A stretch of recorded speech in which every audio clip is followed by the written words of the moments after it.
We were on this text line a lot of times, like, keeping each other company. But also we were paying a lot of attention to social media. And one of the things that I started paying attention to was that people in Northeast Houston were not getting the assistance. Like, there was no fire trucks sit out there. In that area, everything was flooded. I mean, everything was flooded everywhere, but neighborhood after neighborhood, after neighborhood, after neighborhood, right? So, church after church. And I was like, well, why? And not only did I know this, so people that I knew, distant relatives, cousins, older, like some of my grandmother's first cousins, elderly people that I knew were stuck, right? And then I seen people that I didn't necessarily know them, like on social media, but I saw that they were saying my family, because everybody was sharing zip codes. I saw that they were saying my family in such and such zip code, and these are similar. I know these zip codes are in Northeast Houston, and I'm like, wait a minute, no one's going out there, right? So by God's grace, by some kind of power, I guess, thank God for social media as well. Like, some kind of way we began to, first we were doing what most people were doing, which was like calling these lines. Was it the not the National Guard, one of those people, but no one could get through. And then finally, because we were putting stuff out of people who were saying, like, I literally got a call from one of my cousins who said that there's some apartment complexes in East Houston where a lady was stranded. It was a relative of hers, and she was trying to get her help. And the lady kept seeing people drown in her complex. And this was like East Houston. And then another person I seen saying that, nobody is helping these people in this area. And at that time, someone shared with me, because of the, hey, y'all, y'all see this, somebody sent somebody here. People were saying that the what was the army? Cajun Army. Somebody, sent us to the Cajun Army. But somebody shared with me that there was a group of people, young men from these communities, that were helping people, send them their names, right? So I began to send the people I know, and then start sharing with other people that I know. At that time, I didn't know if he was getting the information. I didn't know if he was picking them up. And then after that, someone reached out to me and was saying that someone had created an app so that we can add our people to this app, and it would help organize the different efforts of the folks who were doing rescue. So it wasn't just one particular rescue service, but a few of them, and that way we would, like, 5 of us wouldn't send one to the same person. And Brandi, like, we was all, while we were on the phone, we were discussing these things that were happening, and we were sharing this information. And so before it was over, we had actually began to do kind of the, I guess, the legwork from our couches and our electricity. Yeah. Folks. And then the other thing that I will comment on is, like, media, and media's desire, the desire to get a story versus, like, being compassionate and empathetic with what people are going through. Like, folks were entering into the door, and I don't know who allowed this to happen, but media was, like, right there at the door as people were entering. So everybody was going in the same entrance, essentially, volunteers and people who were coming off of buses or what have you. And then media was just, like, right there, and there was one young lady who was interviewed, and I think she ended up being on CNN, and I remember watching people, like, comment about, like, why is she so rude, and how was she talking to them? She cursed to the lady. Her daughter was right there, and all these kind of things. And we go back and comment, and on this story, it's like, hey, just so y'all know, this lady just sat on a roof for, like, 4 days, right? Like, she's been through all of these traumatic events, and then somebody comes and shoves a microphone in her face and asks you, how do you feel?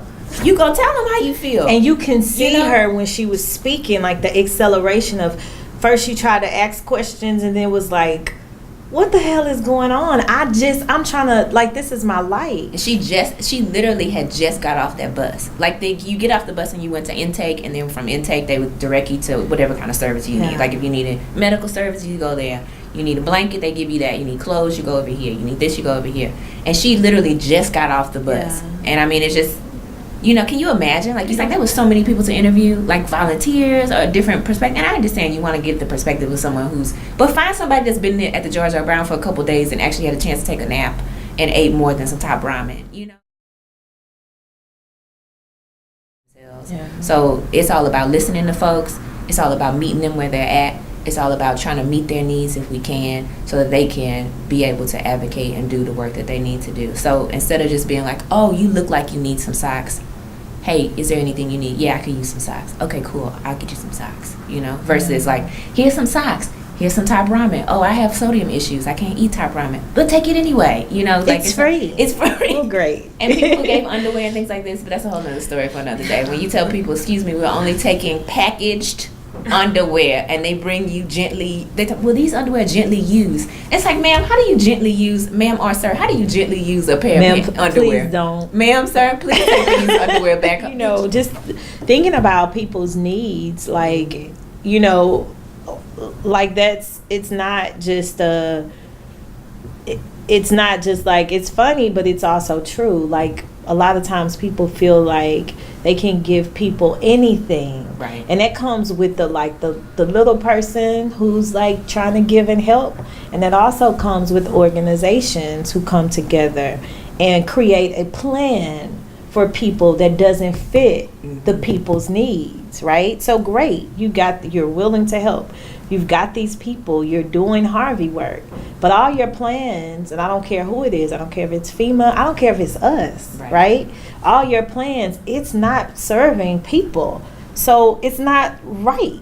Go back and let's start over, and let's make sure that our good deeds, are beneficial. Well, I mean, I would say that, so a lot of people have kind of packed their bags and moved on from Harvey. And the effects of Harvey are very real and still felt today.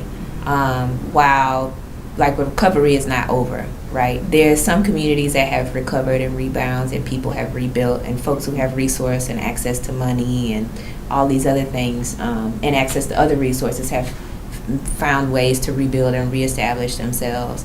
But there are other folks who live just 15, 20 minutes away from where we are right now at this library that still are in homes that don't have walls, or are living in homes that are full of molds and muck because they weren't able to get any sort of repair assistance. And so, or they've tried and it just hasn't turned out well, or whatever circumstances. There are people who lost income and now are new homeless, right, or without homes, and having to figure out, how do I survive without these four walls, right? There are people whose children have been negatively affected and now have mental health issues and behavioral issues now because of the storm. There are people who have anxiety now who haven't had anxiety before. There are people who have medical issues now that didn't have medical issues before. So the effects of Hurricane Harvey on certain populations, particularly Black and brown folks, and I haven't even talked about the undocumented folks who can't even come out, and get any kind of assistance because of the fact that, folks thought it was a great idea to allow ICE to be right outside of the George R. Brown, or this threat with what's happening with just our political climate and the way that undocumented folks are treated. Let's not even think about how many of those folks are still without assistance. So Hurricane Harvey, I mean, we're a year later, and there's still people who are still living like Harvey happened just yesterday. And so I think that's something that we need to continue to remember, and we always need to think about, is that recovery is not just, right? Recovery is not equitable. Back to when we did go to George R. Brown, even the way people were picked up and where they were dropped off was different, right? The separation of who goes to what shelter, right? And then not only that, the things that were set up at particular shelters. So the shelters for who folks had to go to a shelter, right? In the first or place. who had to had to go to the shelter, right? Who had to be rescued. who had to be leave on their rescued. own. And then going to a shelter, or say you were just, in a community that was stuck, like there were different services set up at different places, and the places you can look at them, and it was very segregated. Right? And it's always odd to me how this keeps happening. Like the cycle, it never doesn't change a lot. For some reason, we continue to practice just very unjust, we do very little dirty things to people who have, less power. And it's very consistent. And I thought about the young man who had the ankle monitor on, and like, so you're at Harvey, but you have like this ankle monitor on, which is like what you have. I don't know if y'all know about months of probation, right? And he couldn't leave the house. And like, can I leave the house? The house had mold in it.